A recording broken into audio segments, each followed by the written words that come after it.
Just a brief request before we begin today. For those of you who've been enjoying the podcast so far, we just greatly appreciate if you are using either Apple iTunes or Spotify to give a rating and or a review. Helps other people find the show, and we really appreciate it. Thank you.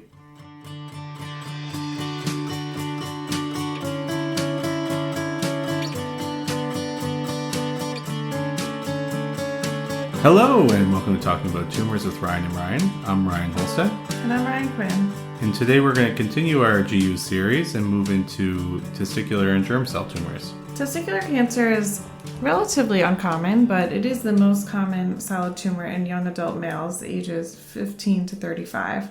This is a very interesting cancer, as although greater than 75% present as a localized stage 1 disease, even when they present metastatic, we have the ability to treat these with curative intent. So this leads to a pretty good prognosis with a 5-year overall survival of about 95%.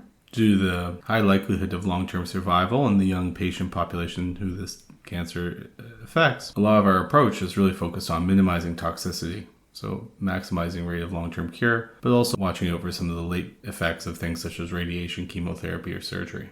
Just a very brief note, although the most common testicular masses are going to present in younger males. If you do have a patient with a testicular mass in their ages greater than 60, you're going to think more along the lines of a DLBCL, which is the most common cause of a testicular mass in that age group. As this is a high-yield topic for many exams, it's worth just mentioning that these are considered a high-risk location for DLBCL. The testicle is a sanctuary site. Chemotherapy does not penetrate it, so orchiectomy will be necessary even for this type of lymphoma, and that there should be consideration for CNS prophylaxis and radiation to the contralateral testicle. The vast majority of testicular cancers are germ cell tumors, so seminoma and non-seminoma, which is what we're going to be discussing today. But there are very rarely less than 5% non-germ cell testicular masses, such as sex cord or stromal tumors. Examples of these are Sertoli cell tumors and Leydig tumors, but we are not going to be discussing those today. We're really going to focus our discussion on seminomas and non-seminomas, so the germ cell tumors. In terms of epidemiology, one of the classic risk factors, if you remember back from medical school days, is cryptorchidism, specifically in men who do not have the surgery before puberty. Interestingly, in people with cryptorchidism, it can either be the descended or the undescended testicle that gets testicular cancer. Other risk factors include genetic conditions such as Klinefelter syndrome and Down syndrome. There are some retrospective studies in the United States and in Europe that suggest an increased risk with THC, the active ingredient in cannabis, with an odds ratio estimated around about 2. However, being a retrospective study, these are limited due to recall bias, and the illegal nature of this drug has probably impacts how open people are to acknowledging whether or not they've used it in the past. There's yet to be a great physiologic explanation for the interaction between THC and germ cell tumors. However, in patients who have recently consumed THC, you can see a mildly increased beta-HCG, so there is thought to be some sort of hormonal stimulating etiology. The classic presentation is a painless swelling of one testicle or a testicular mass felt on exam. Occasionally, these may have some mild pain or present as a dull pressure. Around 10% of patients will present with metastatic disease. This can present as a neck mass from supraclavicular lymphadenopathy, cough, back pain, CNS involvement, edema from lymphatic drainage being blocked. Rarely you can have very aggressive disease such as a large mediastinal mass, which causes SVC syndrome. More commonly, when the disease does metastasize, it's going to initially involve the retroperitoneal lymph nodes and then the lungs as well. Involvement of visceral disease such as liver or brain would be considered less common and much more of a high-risk presentation. A mediastinal primary is also considered to be higher risk. When someone presents with concerning symptoms, the workup includes a testicular exam as well as a scrotal ultrasound. The classic findings on a testicular ultrasound will be a hypoecholic mass, which is solid, unlike a simple cyst, and the mass should be either within or on the testicle itself. Less commonly will present on the scrotum. For any of these concerning imaging features on ultrasound, the next step is not biopsy, as it is for many other cancers, but for testicular cancer, we go straight to orchiectomy. And this is due to concern for seeding the tumor into the scrotal sac. There's a high degree of regional lymphatic drainage in the testicle, so seeding in this area can be a predisposition to metastatic disease. Furthermore, many of these tumors are quite heterogeneous, and you want to get the whole picture to know whether or not this is going to be a purely seminoma, a mixed tumor, or of another non-seminomatous histopathology. So getting into the histology of these tumors, as I've just mentioned, the two major distinctions are seminoma and non-seminoma. Occasionally these tumors may be mixed with a little bit of both. If you have a little bit of both, you're going to treat it more as a non-seminoma. These tend to be the more aggressive and more prognosis-defining components. Seminomas on the histology are going to sometimes express beta-HCG. They're often going to be positive for alk phosphatase and negative for other markers such as CD30 and EMA. So the non-seminomas, these are going to be potential to secreting alpha-fetoprotein. So just as a aside, seminomas can secrete beta-HCG but will never secrete AFP. Non-seminomas may have AFP, they may have beta-HCG, and they may have both. The only reason you would see an elevated alpha-fetoprotein in pure seminoma is if there's some other reason to have this marker to be elevated, such as chronic liver disease. There are various classifications of non-seminomatous germ cell tumors. The most common ones include embryonocarcinoma. This is the most undifferentiated variant.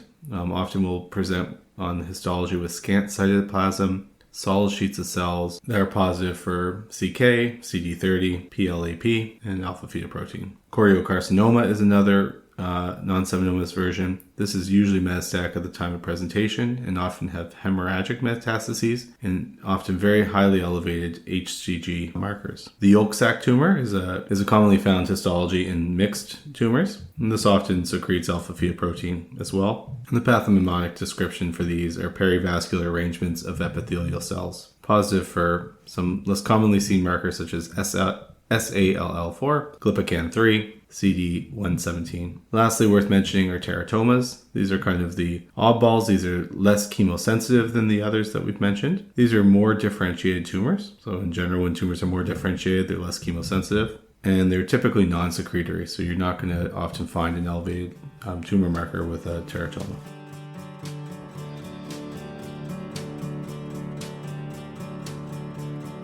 The staging system for testicular cancer is the TNM staging system. They also use the letter S to include the tumor markers. So interestingly, tumor markers are actually incorporated into the staging for testicular cancer. So for any newly diagnosed patient, you do want to send an AFP and a beta-HCG, as well as LDH.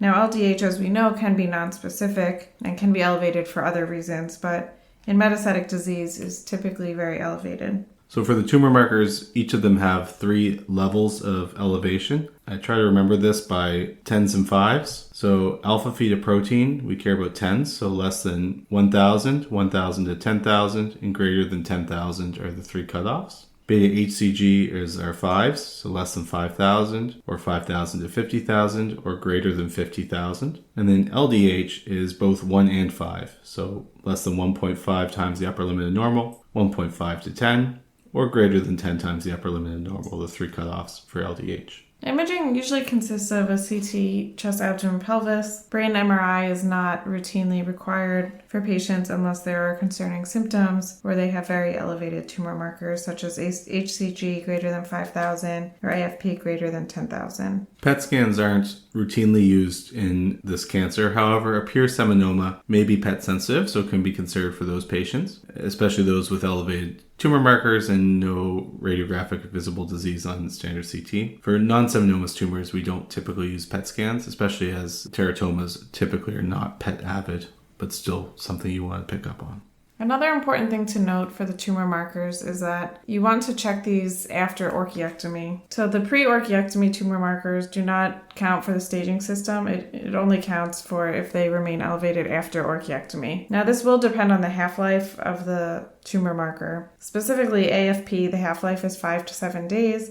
Beta-HCG, the half-life is around 1 to 3 days. So you do want to repeat the tumor markers weekly after orchiectomy. The AFP should resolve within 4 weeks and the beta-HCG should resolve within 2 weeks of surgery. Now, as we said, the staging system is TNM. The T staging is not the size of the tumor, but the depth of invasion. So T1 is tumor that's limited to the testicle, and that includes the ready testis without LVI. T2 is tumor that's limited to the testicle with LVI, or a tumor that invades the hilar soft tissue, the epididymis, as well as the tunica vaginalis. Just for those who forgot, LVI is lymphovascular invasion. T3 is spermatic cord invasion, and T4 is invasion of the scrotum. When looking at nodal staging, both the size of individual lymph node conglomerates or the total number of lymph nodes involved matters. So N1 is less than or equal to 2 centimeters and a total of less than 5 lymph nodes. N2 is a single conglomerate lymph node of 2 to 5 centimeters or greater than 5 lymph nodes, each of which are less than 2 centimeters in size. N3 is any lymph node conglomerate greater than 5 centimeters. Metastatic disease is broken up into M1A, which is involving the lung or non-retroperitoneal lymph nodes, and M1B is any other solid visceral metastatic site. That's not the lung. As we said, the tumor markers are incorporated into staging, and there's different levels that Ryan had mentioned, which are listed as S1, S2, and S3. S1 is an AFP less than 1,000, beta-HCG less than 5,000, or LDH less than 1.5. Remember our 10s and 5s. S2 is going to be an AFP up to 10,000, beta-HCG up to 50,000, and an LDH up to 10 times the upper limit of normal. And S3 would be an alpha-fetoprotein greater than 10,000, beta-HCG greater than 50,000, or LDH greater than 10 times the upper limit of normal. So putting this all together, the good news is that for testicular cancer, there's actually no stage 4, which reflects the overall good prognosis. Stage 1 is any T1 to T4, but node N0, M0, so no node negative. 1S would be anything that meets criteria for stage 1, but the tumor markers do not normalize after surgery. This is kind of an interesting finding. Stage 1S is very rare. If the tumor markers don't normalize, but there's no evidence of metastatic disease on imaging, there probably is disease somewhere that we're just not catching. So this is kind of a rare situation, but this is listed as stage 1S. Stage 2 is any nodal involvement, so any N1 to N3. And stage 3 is any metastatic disease, so any M1, as well as node positive plus S2 and S3. So anyone that's found to have node positive, and as well as persistently elevated tumor markers. And as if all of these subcategories is not enough, when we get into metastatic disease, we subclassify our cancers even further. So we've broken them down over the years into a good, intermediate, and poor risk. And we have separate subcategories for seminomas and non-seminomas. So for seminoma that are metastatic, there's never a poor risk, and good risk is considered to be involving only the lungs and lymph nodes. Intermediate risk is visceral disease. For non-seminomas, good risk is a gonadal primary and only S1. Intermediate risk is S2. However, the metastatic sites should only be to the lung and lymph node and a gonadal primary. Poor risk are either mediastinal primary, which is a higher risk disease, metastases to the viscera, such as bone, liver, or brain, or S3.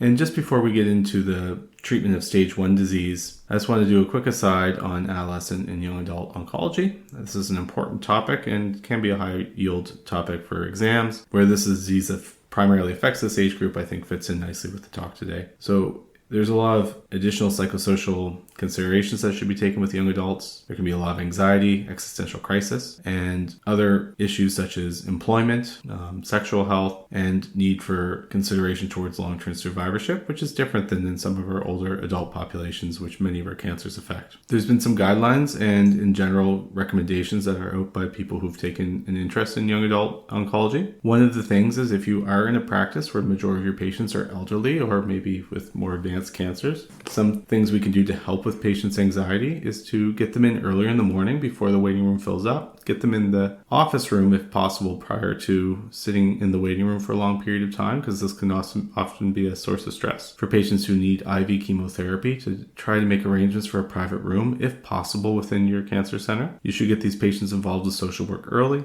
Offer support groups if they're available in your region. And for those patients who are of childbearing age, considering things like fertility preservation, consultations, sperm banking, and for young females, egg preservation, you should spend a bit more time talking about the importance of barrier contraceptives than you would in some other patients who are not of childbearing age. And you should be more mindful of many of the long-term psychosocial and depression that can arise after the completion of treatment, which may affect these patients at a greater degree than older adults.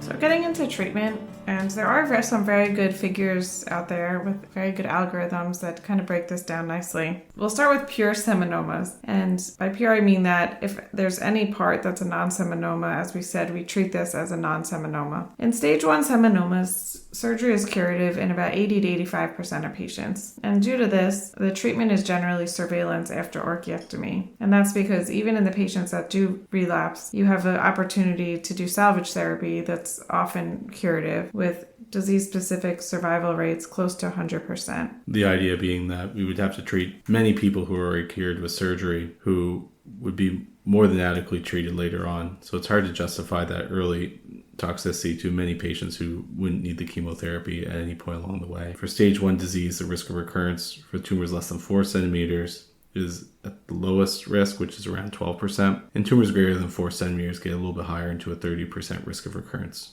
which can rise up to 10 years from surgery. The surveillance protocols can be pretty intensive, with physical exams every 3 to 6 months for year 1, every 6 months for year 2, 6 to 12 months for year 3, and then switches to annual. Imaging includes CT, abdomen, pelvis, or MRI, which again are done more frequently in years 1 to 2, and then become annual up until year 5. The guidelines generally recommend a chest x-ray rather than a CT chest, and there's no evidence for imaging beyond 5 years in patients who are otherwise asymptomatic. Tumor markers are actually listed as optional because the majority of recurrences will be caught on imaging, and there's not evidence that catching early with tumor markers is beneficial, but many centers still do this, and it is still an option. Because the risk of recurrence, although lower after year 5, it can still persist up until 10 years out. It's important to continue to have these patients follow up and do a detailed exam, especially looking for things like inguinal adenopathy, abdominal distension. It's also very important to be clear with the patients when you initially decide to go in the surveillance protocol that there is a risk of recurrence and that they should continue follow-up. If patients are unwilling to follow up for 10 years or unable to,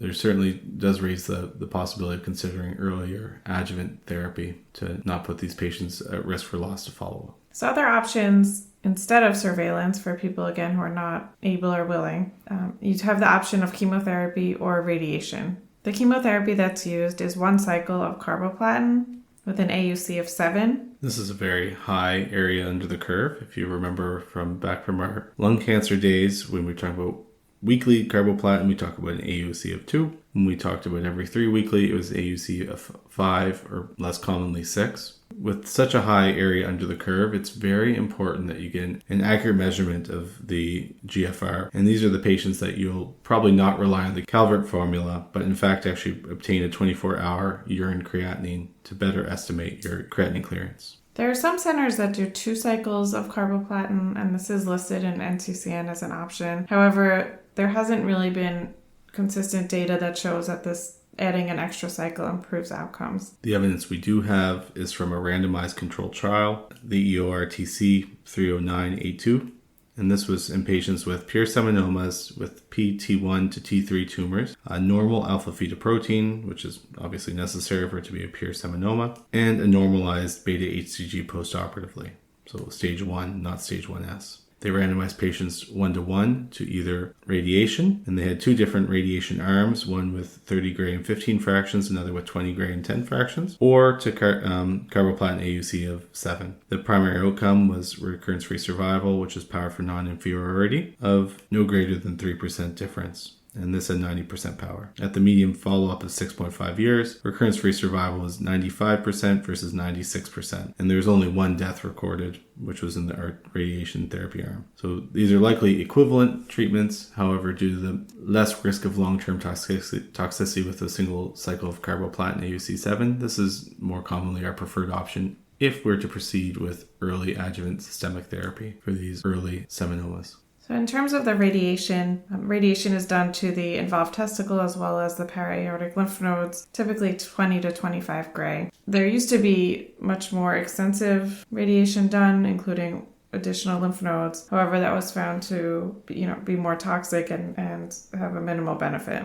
Side effects particularly in these young patients, side effects that we worry about are secondary malignancies arising in the radiation field. Not to mention nuisance symptoms such as cystitis or proctitis that can sometimes be long-lasting. So getting into non-seminomas, the treatment for stage 1 disease primarily depends on risk stratification, which we do not typically do with seminomas. So the risk factors that we worry about for non-seminomas are LVI, so lymphovascular invasion, scrotum invasion, spermatic cord invasion, as well as embryonal carcinoma predominant. Presence of LVI or embryonal carcinoma predominant can have a risk of recurrence that approaches 50%, with this risk being highest in years 2 to 3. If you don't have any risk factors, the treatment is very similar to stage 1 seminoma, with surveillance generally being preferred, and has a similar but slightly more intensive surveillance schedule. There's a couple active surveillance protocols out there.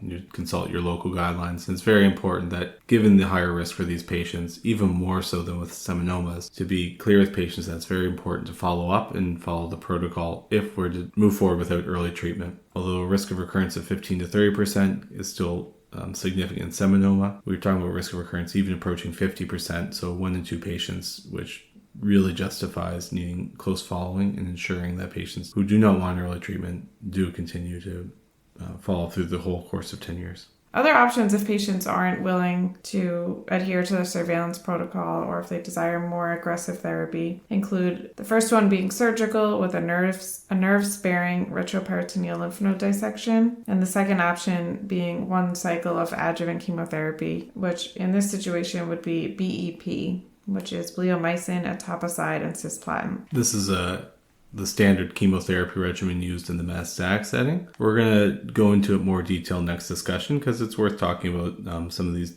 drugs, especially bleomycin, which we haven't talked about previously. It's important to note that even with risk factors, there are still excellent outcomes for stage 1 disease with an overall survival greater than 98%. So even though patients are likely to recur, many of those that do recur will be curatively treated at the later setting. Now, for patients that get the nerve-sparing retroperitoneal lymph node dissection, they may end up getting upstaged if they're found to have lymph node involvement. And the treatment for that will be discussed in our next talk because, again, that would upstage them. Yeah, so for today, we're primarily focusing on stage 1 disease. And the question of whether or not we would use 1 or maybe 2 cycles of chemotherapy or would we prefer to do surgery depends on some of the characteristics in these tumors. So for those that are stage 1A, which is to say a mass that's confined to the testicle without evidence of LVI, if adjuvant therapy is performed, surgery is often preferred. And that's because the toxicity of this chemotherapy regimen is high and doesn't seem to justify the lower risk of recurrence in these patient populations. However, should they have evidence of LVI, unfavorable histopathology, or invasion into structures beyond just the testicle itself, there has been randomized controlled data showing equivalence between 1 cycle of BEP and the surgery. And ultimately, that becomes a risk-benefit discussion with the patient, the medical oncologist, and surgeon. These surgeries, although relatively low risk, have some notable long-term toxicities that need to be addressed. And in general, the recommendations are that for anyone undergoing these surgeries, it should be performed at a center with high volume urologic oncologist who specializes in these procedures. Some of these toxicities can include ileus infection, lymphocele, chylous ascites, pulmonary embolus, and a permanent inability to ejaculate due to a sympathetic nerve injury. Another thing worth noting is embryonal carcinomas are more likely to develop distant metastases rather than retroperitoneal lymph nodes. So if you are deciding adjuvant therapy in those patients, you may lean towards chemotherapy rather than surgery. So that wraps up our discussion on stage 1 germ cell tumors. So I think time for some bottom lines. So germ cell tumors are uncommon tumors overall, however, are the most common cancers to arise in young men. And we should take into account some of the added complexities with young adults, as well as considerations towards long-term toxicities in our treatment selection. Risk factors include cryptorchidism, hypospadias, as well as certain genetic conditions such as Klinefelter's and Down syndrome. Diagnosis will require testicular ultrasound and orchiectomy for a suspicious appearing lesion. Initial blood work should include an LDH, alpha-fetoprotein, beta-HCG, and imaging including cross-sectional imaging such as chest, abdomen, pelvis to evaluate for risk of distant disease.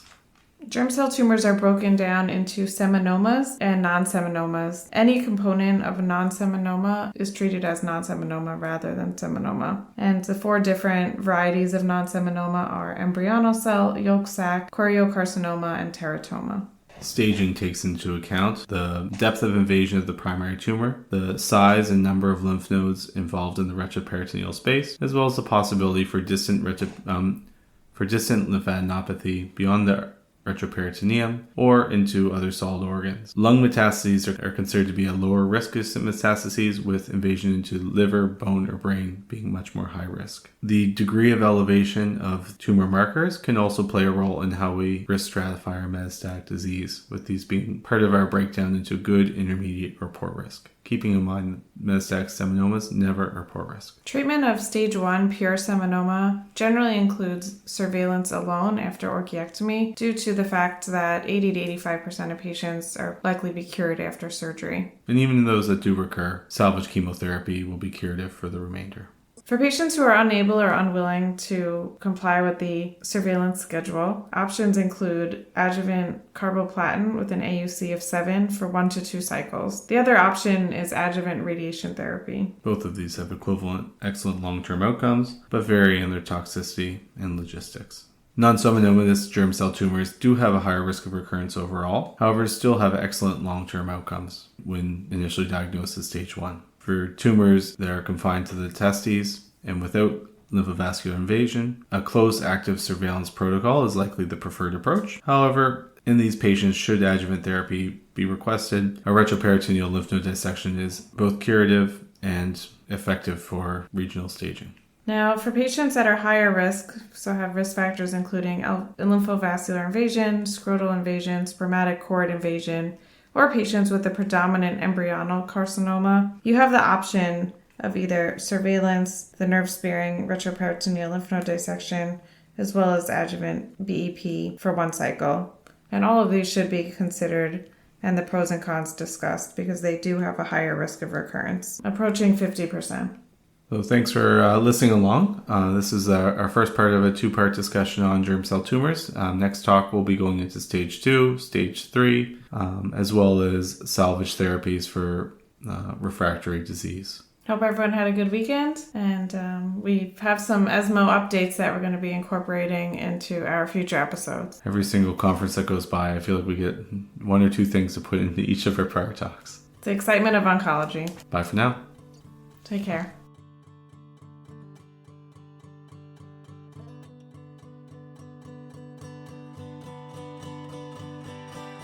For more information, follow us on Twitter at Talking Tumors, or feel free to email us at talkingabouttumors@gmail.com. Please rate and review the podcast. We really appreciate it. And special shout out to our friend John Kim for all of his musical talents. And he is the composer of the music that you're hearing right now. Talking About Tumors is not medical advice.